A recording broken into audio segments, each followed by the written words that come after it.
What's up, everybody? This is the Digital World Podcast. We got a lot of news about these central banks, and it seems like, it seems like these central banks are coming out with news every single day. Now, thank you, Digital Perspectives, for putting this out. He says the Fed is targeting July release for digital dollar research. And so, if we look at the article, we see here that let's see, the Federal Reserve Bank of Boston and the Massachusetts Institute of Technology plan to reveal the results of their research into the digital dollar as soon as July.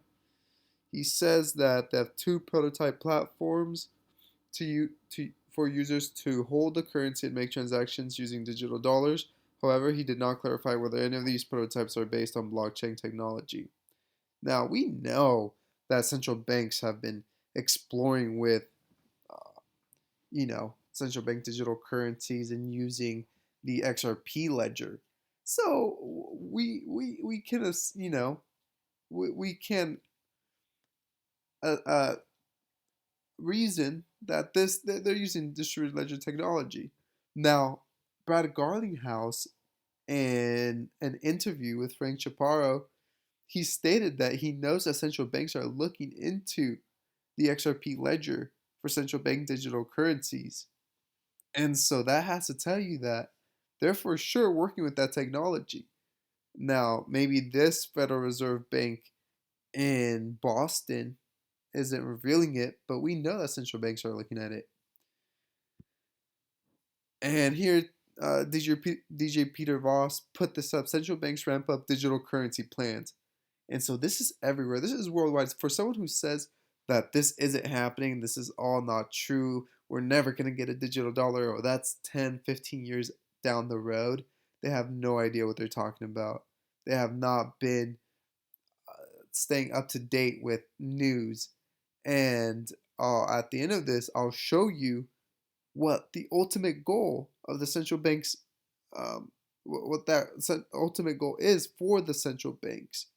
And the Augustine Carson's from the BIS, the Central Bank of Central Banks, is going to clearly tell you what they intend to do with central bank digital currencies. And it should be no surprise. Don't be naive to what is happening. Open your eyes, open your ears. It's here, it's coming. Another article by DJ Peter Voss says BIS says CBDCs can improve cross border payments. It's true, it really can. However, JP Morgan initially wanted to just re- replace the old system with just digital currencies. So you'd still have the silos, everything would be digital, but it wouldn't, I hope, it wouldn't lessen the friction that exists in the legacy system. And so that's why Ripple and its native token XRP come into play here, because they remove all these frictions. They've built the infrastructure for this new financial system. Now, I want to read this quote. Cross border payments are inefficient, and technology could play a role in making them better, noted the paper. But at the same time, cross border payments are ever more vital for economies, especially transactions underpinning tourism, e commerce, and remittances, which have grown substantially over the last decade. The BIS wrote that today, most cross border payments are settled through correspondent banking arrangements. Currency conversion typically involves several parties, and so the payments that are netted out typically are smaller when they involve several intermediaries and fees. So here it tells you how cross border payments need to be addressed. And if you want to make it more efficient and more vital for economies, remittances, e commerce, for all these different industries in the economies, then you need to change. You have to evolve. And so I'm telling that the narrative is being placed out there, and it's been growing and growing and growing. And so it's important to keep a lookout for what's going to happen. Um, it's a very dangerous space. You have to know what you own. You have to be aware of the risks associated with where you put your money. Okay, we know this is going to be a new digital asset class, but not everything is going to survive. Okay, you got to see what brings a good utility to the ecosystem. Look at the use cases involved with your investment. Here, Michael Filing says a recent survey of 65 central banks conducted by the Bank for International Settlements found that 86% were exploring CBDC issuance and about 60% were conducting a proof of concept. Now, this is interesting because the BIS did post a paper or wrote a paper on which I did a video about. So go check that out in my earlier videos where it says that the BIS and 66 other central banks were talking about CBDCs. Now, it's of no concern. Like I said, this is not a surprise. It's been happening, but now the narrative is more out there that central banks are getting associated with this. Now, we do see that Fed Chair Powell calls Bitcoin speculative, and he does says that the U.S. is not in a CBDC rush. But the the fact that they're saying this right now, they're steps ahead of the game. So they wouldn't be saying this if they hadn't passed this phase. So it, just be watchful. Be watchful. Don't always listen to what they say, but watch what they're doing. Okay. Now, let's watch this video by Kristalina Georgieva from the IMF. And it says here acceleration of digitalization has benefited many, but the risk is a great divergence where some countries benefit from automation and digitalization and others fall behind. And notice the word she uses.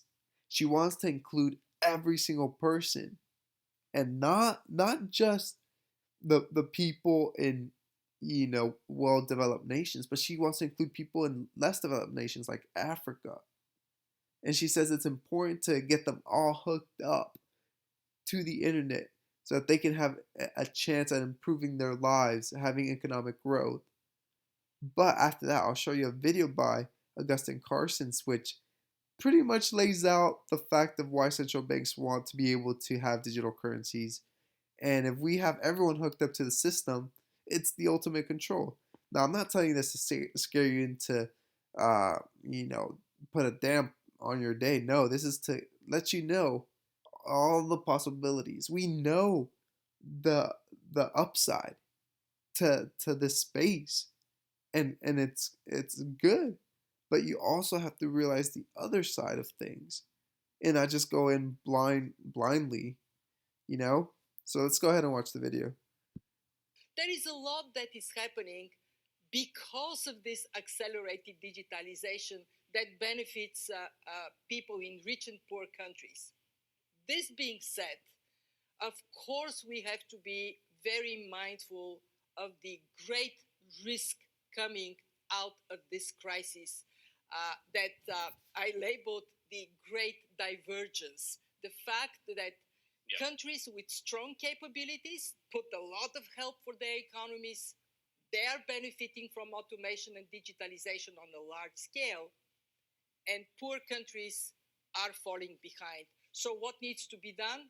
Two things. One, zero in on digitalization everywhere. Africa, 50% only connected to the internet. That has to change.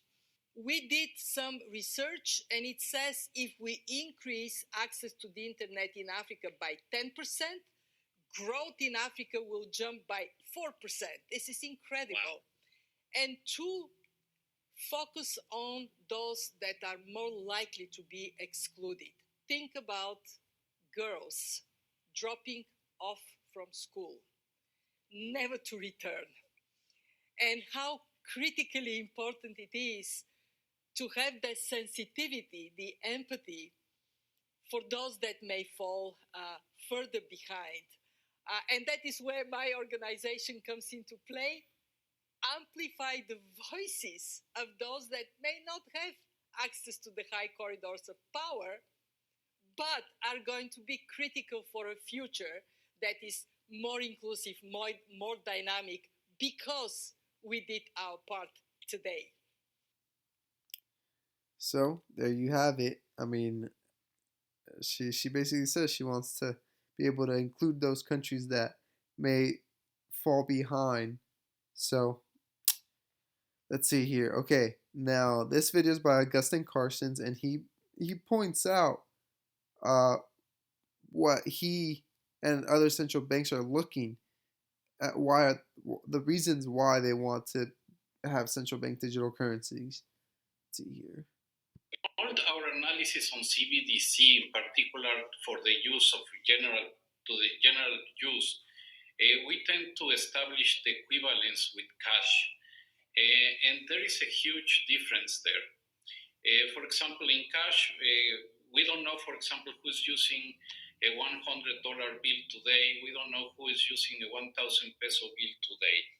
A key difference with the CBDC is that central bank will have absolute control on the rules and regulations that will determine the use of that expression of central bank liability, and also we will have the technology to enforce that.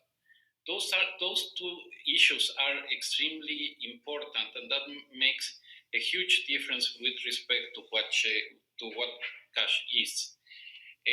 All our analysis on CBDC, in So particular, there you go. He says basically that they want to know like who uses $100 bill or who makes certain transactions. It's the ultimate control, and that's where we're headed.